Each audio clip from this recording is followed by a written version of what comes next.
जिनोपविताय तक्षककृतमेखलाय शेषकृतहाराय नानायुधहस्ताय चिङ्गचरमाभरणाय प्रेतासनाय कुकुरवागणाय त्रैलोचनाय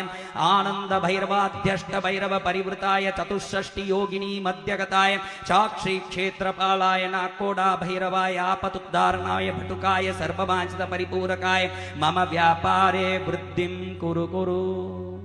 सर्वभयं नाशय नाशय सर्वरोगं निवारय निवारय सर्वकष्टं हारय हारय सर्वविघ्नं नाशय नाशय धनधान्यं पूरय पूरय मम जन्मकुण्डलिस्थित सर्वदुष्टग्रहदोषनिवारणं कुरु कुरु कालसर्पदोषनिवारणं कुरु कुरु पितृदोषनिवारणं कुरु कुरु कुलदेवता गोत्रदेवता इष्टदेवता आराधना दोषनिवारणं कुरु कुरु सर्ववाञ्छितं पूरय पूरय सर्वमङ्गलं कुरु कुरु ओं नमो भगवते नाकोडा भैरवाय ओं फट् स्वाहा।